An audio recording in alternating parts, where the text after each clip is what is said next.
দীর্ঘ ৮ বছর পর সোমবার অনুষ্ঠিত হতে যাচ্ছে ঠাকুরগাঁও জেলা বিএনপির দ্বিবার্ষিক সম্মেলন।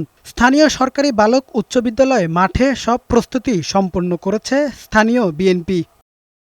প্রস্তুতি দেখতে রোববার রাতে সম্মেলনস্থল পরিদর্শনে যান বিএনপি মহাসচিব মির্জা ফখরুল ইসলাম আলমগীর।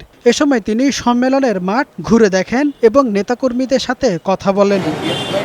এ সময় বিএনপি মহাসচিব বলেন, আওয়ামী লীগের দুঃশাসনের কারণে নেতাকর্মীরা সম্মেলন থেকে বঞ্চিত হয়েছেন। ত্যাগী নেতাকর্মীদের বিএনপি মূল্যায়ন করছে বলেও জানান দলটির মহাসচিব। ফ্যাসিস্ট আওয়ামী যে নির্যাতন, সেই নির্যাতনের ফলে এখানে সেই সম্মেলন করার কোনো সুযোগই ছিল না। সম্মেলন ঠাকুরগাঁও বিএনপির জন্য একটা নতুন দিগন্তের সৃষ্টি করবে।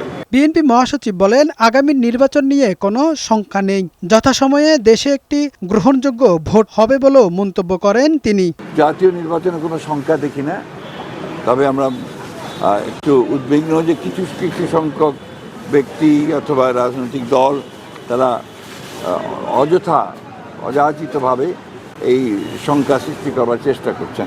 এবারের জেলা সম্মেলনে সভাপতি পদে 1 জন ও সাধারণ সম্পাদক পদে লড়ছেন 4 জন প্রার্থী। কামাল উদ্দিন, বৈশাখী সংবাদ।